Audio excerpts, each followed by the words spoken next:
କୁମ୍ଭୀର ଆଉ ମାଙ୍କଡ଼ ଗପ। କୁମ୍ଭୀର ଆଉ କଣ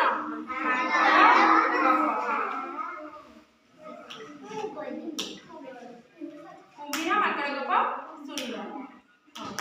କୁମ୍ଭୀର ଆଉ ମାଙ୍କଡ଼ ମାଙ୍କଡ଼ କଣ କରିଛି ନା ଗୋଟେ ଗଛ ଗୋଟେ ନଈ ଥିଲା। ନଈ ପାଖରେ ଗୋଟେ କଣ ଥିଲା ଜାମୁ କିଛି କହିବନି ମୁଁ କହିଦେଲେ କହିବ ଜାମୁକୋଳି ଗଛ ଥିଲା। ଜାମୁକୋଳି କଣ ହେଇଥିଲା କୋଳି ପାଚିଥିଲା।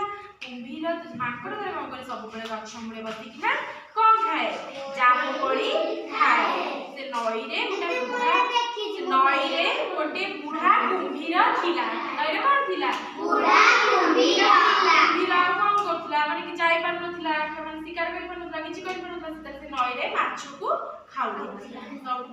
ମାଙ୍କଡ଼ ଯେତେବେଳେ ଜାମୁକୋଳି ଗଛରେ ବସିକିନା ଜାମୁକୋଳି ଖାଉଥିଲା କୁମ୍ଭୀର ତାକୁ କହେ ମତେ ଗୋଟେ ଲେଖା କୋଳି ଦିଏ ବୋଲି। ସେ କଣ କରେ ତଳକୁ ଗୋଟେ ଲେଖା କୋଳି ପକାଏ।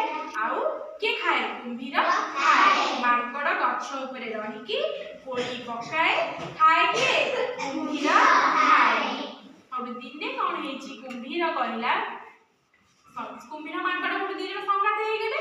କୁମ୍ଭୀର ସେଠୁ କହିଲା ମାଙ୍କଡ଼କୁ ସଂଗାତ ମତେ କୋଳି ଦିଅ ତମ ସଂଗାତଣୀ ପାଇଁ ନେବି ବୋଲି। ସଂଗାତଣୀ ପାଇଁ ନେବି ବୋଲି ସଂଗାତଣୀ କିଏ କୁମ୍ଭୀରର ଯିଏ ସ୍ତ୍ରୀ ନେବି ବୋଲି। ସେଠୁ ମାଙ୍କଡ଼ କଣ କଲା ତାକୁ କୋଳି ଦେଲା। ସେ ସେଠୁ ନେଇକି ଗଲା। ନେଇକି ଯାଇକିନା ଦି ଜଣ ଖାଇଲେ। ତାପରେ କୁମ୍ଭୀର ତା ପରଦିନ ଯେତେବେଳେ ଆସିଲା କହିଲା କୁମ୍ଭୀର ମାଙ୍କଡ଼ ତ ସବୁଦିନ ଜାମୁକୋଳି ଖାଉଛି। ଜାମୁକୋଳି ଯଦି ଏତେ ମିଠା ତାହେଲେ କୁମ୍ଭୀରର ଯୋଉ ମାଙ୍କଡ଼ର କଲିଜା ଏତେ ମିଠା ହୋଇନଥିବ। କିଏ କହିଲା କୁମ୍ଭୀର।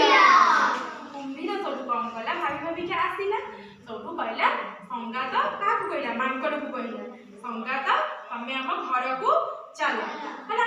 ସବୁ ମାଙ୍କଡ଼କୁ ନେଇକିନା ଗଲା ତାଙ୍କ ଘରକୁ ନେଇକିନା ସବୁ ମଝି ନଈରେ ହେଇଛି କଣ କହିଲା ମୁଁ ତମ କଲିଜା ଖାଇବି। କୋଉଠି କହିଲା ମଝି ନଈରେ କହିଲା। ସବୁ ମାଙ୍କଡ଼ କଣ କହିଲା କଲିଜାକୁ ଗଛ ଆଉ ତୁମ କଲିଜା କେମିତି ଖାଇବୁ। ସେ ସବୁ କହିଲା ମୁଁ ନେଇକି ଆସିବି ତାପରେ ତୁ ଖାଇବୁ। ତାକୁ ଆଣିକିନା ପୁଣି ଗଛ ମୂଳେ ଛାଡ଼ିଦେଲା କୁମ୍ଭୀର। ସେ କଣ କଲା ଗଛକୁ ଡେଇଁ ପଡ଼ି କହିଲା ମୂର୍ଖ କଲିଜା କାଟିବାକୁ ଗଛ ତୋଳିଦେଲେ ଏଇଟା କିଏ କହିଲା ମାଙ୍କଡ଼। ମୁଁ ଯାହା ପଚାରିବି କହିବ ଚାଲାକ କିଏ ହେଲା କୁମ୍ଭୀର ନା ମାଙ୍କଡ଼।